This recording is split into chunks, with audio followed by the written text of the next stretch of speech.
Yon ang huling alas ko sa pamilya ko to love me again. Makasarili ako at iniisip ko kung ano lang yung makakabuti sa akin. Hindi ko alam kung worth it ba kasi nilalamon ako ng konsensya.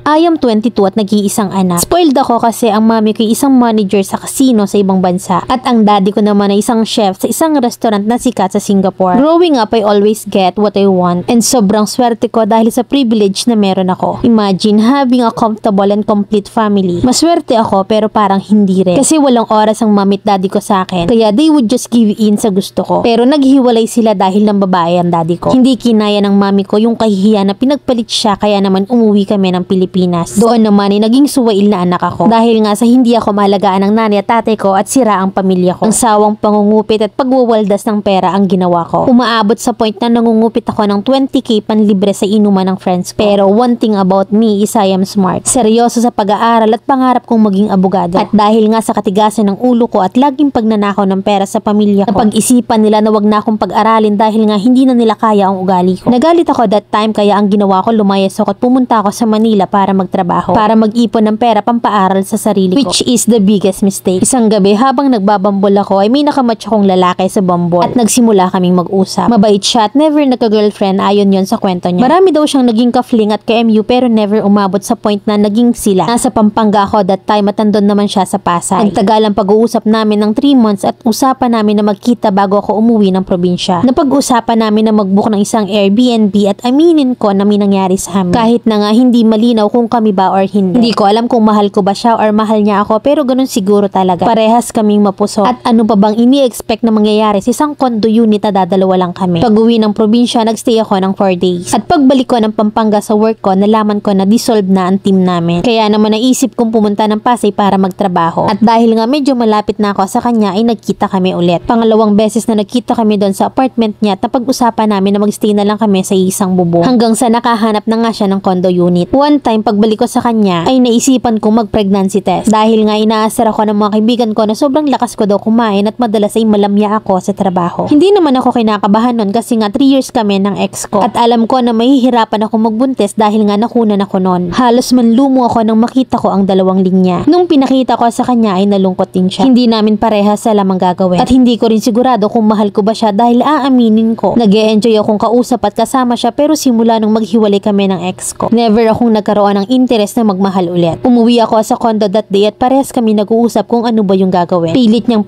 ang bata. Nagalit ako nun sa kanya pero hindi ko akalain nakakainin ko lahat ng sinabi ko. At dahil nga naging masela ng pagbubuntis ko that time, nag-decide ako mag-resign at sinabi niya sa akin na doon na muna ako sa place niya. Kasi nga walang mag-aalaga sa akin. Ang pinagtataka ko lang ay kung ayaw niya sa baby namin, bakit nag-worry siya sa akin? Sinabi niya sa akin na gusto niya pa rin akong makasama sa isang bahay. Magli-live-in kami pero hindi pa siya ready magkaanak. Kasi nga hindi niya pa kaya financially. Na which is para sa akin is nakakatawa. Paano ko siya masisikmurang makasama sa isang bahay knowing na anytime pag nagbuntis ako ulit at ang sasabihin lang niya hindi siya ready, pipilitin niya akong ipalagla. Para bang feel ko noon na gusto niya lang magkalabasan kami ng libog. At dahil nga buntis ako noon at walang source of income, pumayag ako magstay sa kondo niya para doon magpalipas ng araw habang hindi pa ako nagkakaroon ng work. Or di kaya uuwi na ako sa magulang ko. Ang problema ay hindi ko alam kung paano ko sasabihin sa mami ko na hindi ko boyfriend ang nakabuntis sa akin dahil wala naman kaming relasyon. While nakahiga ako sa bed, nag-send siya sa akin na nagbebenta ng abortion pills. Sinabi niya na doon kami bumili at pag ready ko na iitay ko daw yung gamot. Magli-leave daw siya para samahan akong inumin yun. Sa una nalungkot ako at umiiyak dahil anak ko to At bumalik yung sakit at sama ng loob ko nung unang nakunan ako. The feeling of not having a chance to hold the baby. Na ang sakit mawala ng anak na hindi mo pa nakikita or nahahawakan. Nagalit ako sa kanya dahil ilang beses akong humingi ng chance sa kanya. Nasabi ko pabayaan na akong palakihin yung bata ng mag-isa. Pero sabi niya sa akin kung itutuloy ko daw. Ayaw niya kasi at the back of his mind, may anak siya na hindi niya alam kung nasaan. Grabe, I feel so defeated that time and also lost. Lalo na nang tumawag sa akin si mami at sinabing umuwi na ako sa probinsya dahil miss na daw nila ako at pag-aaralin daw nila ako ulit. Basta daw magseryoso na ako sa pag-aaral. Kaya lang naman kasi ako napadpad dito sa Manila ay dahil naging suwail akong anak nun. Pero financially stable ang pamilya ko. Sobrang saya ko kasi nagtiwala ulit sila sa akin. Dahil nga daw nakita nila na independent ako dito sa Manila. Na nagbago na daw ako. Pero paano ko sasabihin sa kanila na hindi na ako makakapag-aral ulit dahil buntis buntis ako. Natakot ako na ma-disappoint sa akin ulit ang pamilya ko. And also, this is the last chance to prove that makakabawi ako sa lahat ng sacrifices nila for me. This is the time for me to pay back for all the mistakes I've done. Last chance to love me again. Kaya oo, ininom ko yung abortion pills sa sarili ako at iniisip ko lang kung ano yung makakabuti sa akin. Ngayon ay nag-aaral na ulit ako at hanggang ngayon iniisip ko pa rin kung worth it bang patin ko yung sarili kong anak para sa pangarap ko. Please tell me if I made the right decision. Dahil nilalaman ako ng konsensya ko. Husgahan nyo man ako, wala na akong pake dahil tapos ko nang gawin. Letter sender, Jo ng Pampanga. Nagtanong ka pa, alam nga namang sabihin kung yes, tama ka. Nakukonsensya ka kasi alam mong mali. You feel like defeated and lost. And end up no choice dahil lang sa sinabi niyang ayaw niyang ituloy. Na kesyo he's not ready. Pero ibabahay ka para nga naman isang kalabit for free. Napaka red flag. Pero mas red flag ka. Nagpapakontrol ka sa lalaking